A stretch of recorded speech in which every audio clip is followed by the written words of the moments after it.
Now that we are familiar with forces that can cause translational effects on a system, let us consider how forces can be used to twist, turn, tip, or bend the system on which they act.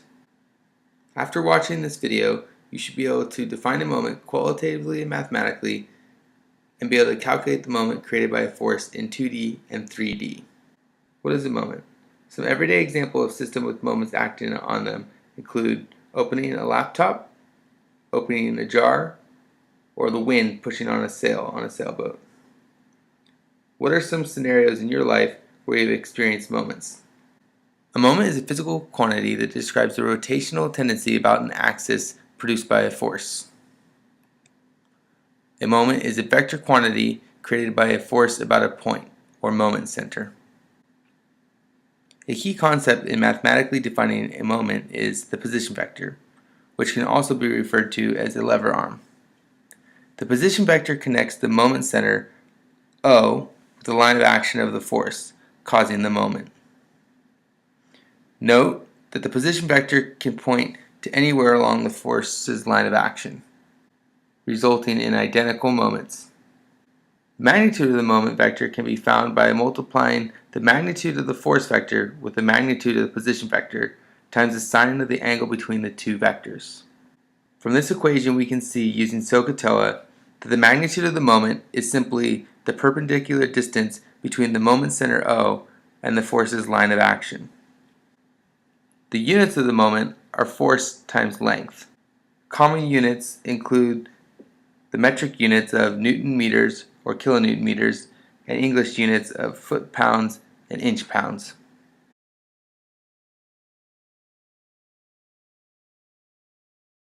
Given that moments are vectors, they have a direction and sense.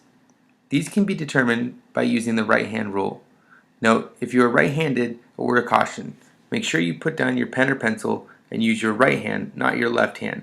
Otherwise, you will get the reverse direction and sense. To use the right-hand rule, simply extend your right fingers in the direction of the position vector and curl them in the direction of the force vector. Your thumb is now pointing in the positive z direction. This is causing a counterclockwise rotation. If the force vector is flipped, then by applying the right-hand rule, you get a moment in the negative z direction and a clockwise rotation. Now we can fully describe the moment vector created by F about the moment center O. Using the right-hand rule, we find the moment is directed in the negative k-hat direction and has a clockwise sense. Putting it all together, the moment can be described as the negative magnitude of the force vector times the magnitude of the position vector times the sine of the angle between the two vectors in the k-hat direction. A very powerful and convenient mathematical tool for determining moments is the cross product. The moment about the moment center O from the force F can be determined by taking the cross product of the position vector R with the force vector F.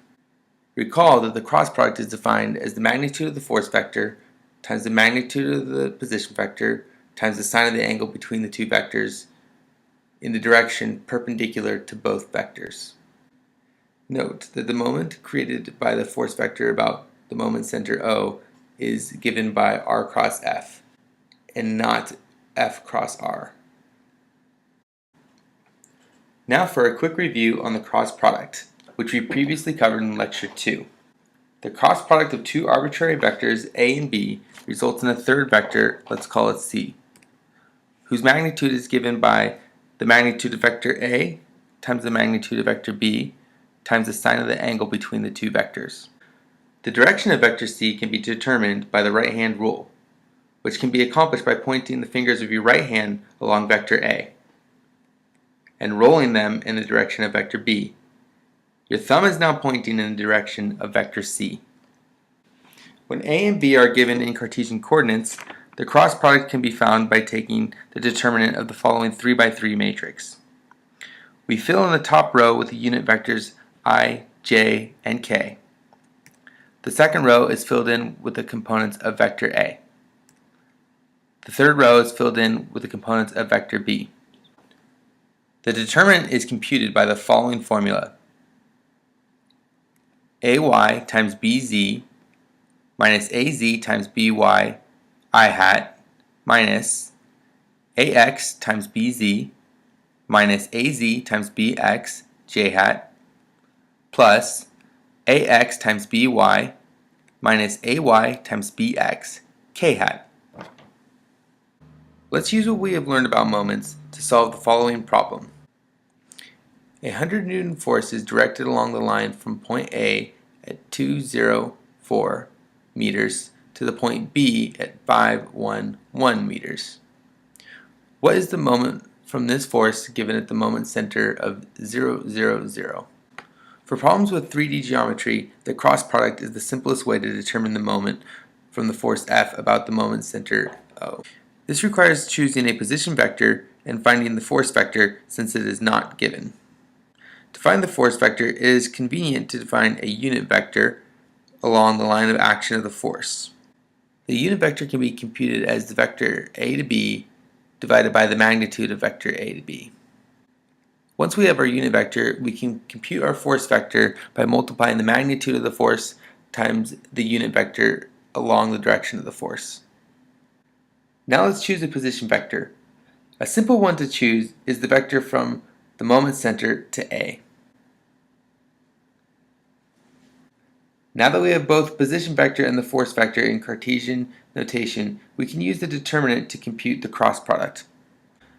Filling in the 3x3 determinant with the I, J, K vectors in the top row, the components of the R vector on the second row, and the components of the force vector on the third row, we can compute the moment as follows.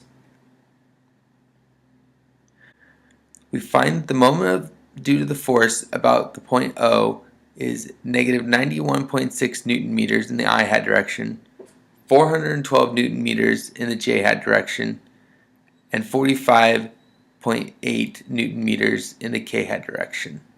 This moment is both perpendicular to the position vector and the force vector. In this video, we have learned that a moment is a physical quantity that describes the rotational tendency about an axis to produce a force. The position vector can be any vector emanating from the moment center and terminating at any point along the given force's line of action. The direction and sense of a moment can be determined using the right-hand rule. The magnitude of the moment is found by multiplying the force times the perpendicular distance from the moment center to the force's line of action. Finally, the moment can be computed as the position vector crossed with the force vector.